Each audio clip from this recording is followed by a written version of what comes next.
I'm Luke Summerhays, and I love Koraidon.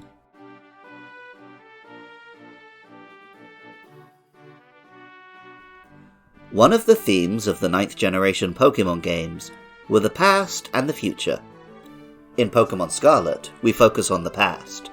There are some elements common to both games. The setting of Paldea, with its historic empire inspired by real-world Spain and Portugal.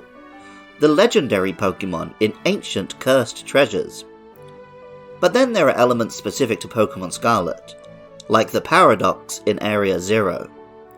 Up front we have Professor Sada, in her ridiculous cavewoman outfit.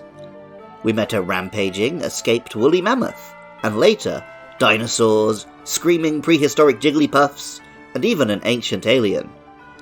And all of this is summed up in Koraidon, an absolutely ridiculous ancient ancestor of Cyclizar.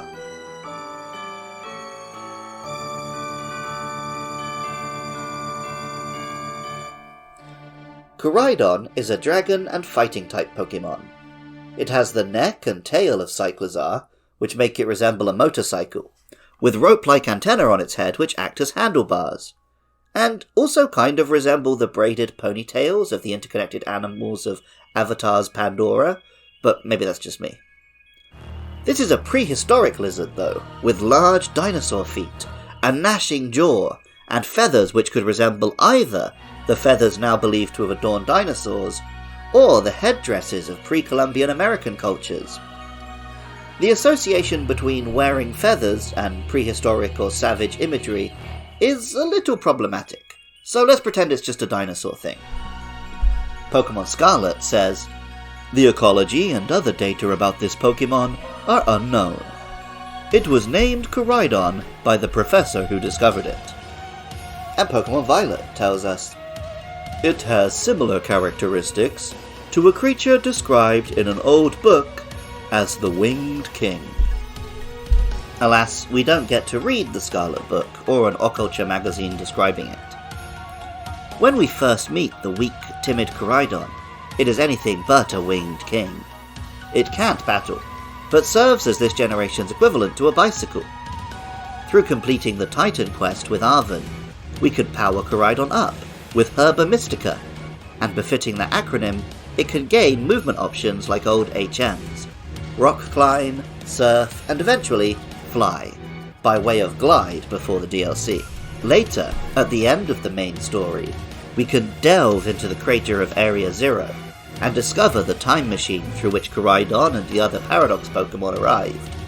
We'll also encounter another, more aggressive Koraidon, whose bullying is the reason ours is so scared. Through the power of friendship, we can defeat this bully, and the robotic professor controlling it, finally realizing Koraidon's apex form. The Pokédex says of this apex build in Pokémon Scarlet, "This seems to be the Winged King mentioned in an old expedition journal. It was said to have split the land with its bare fists." And Pokémon Violet says, "This Pokémon resembles Cyclizar, but it is far burlier and more ferocious. Nothing is known about its ecology or other features."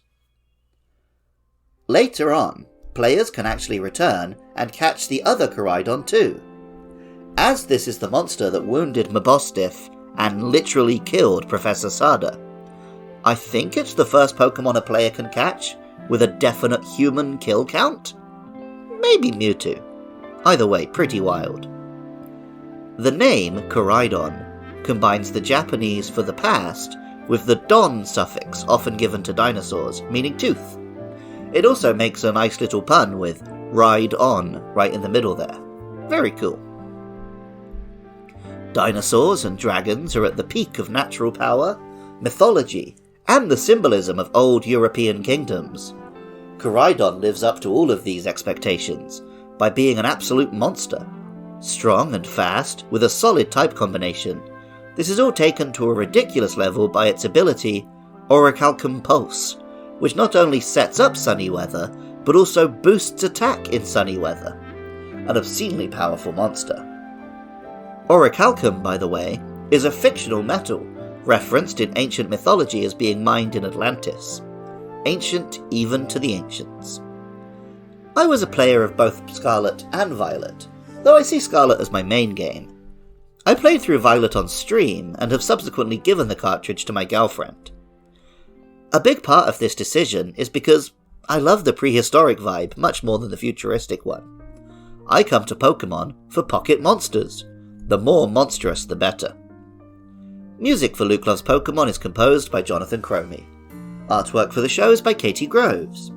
Writing, producing, and editing is by me, Luke Summerhays. Funding is provided by my lovely listeners. If you'd like to join them to help keep the show online and find other podcasts by me and my pals, head over to patreon.com/podcastio-podcastius. Coming up are Koraidon and Walking Wake, so if you have thoughts about those or any other monsters, hit me up with a DM at lukelovespkmn or an email to lukelovespkmn@gmail.com. And of course, I'd love it if you could leave a 5-star rating and review on Apple, Spotify, or wherever you listen. Even if you don't feel like doing any of that, thank you so much just for listening. I love Koraidon. And remember, I love you too.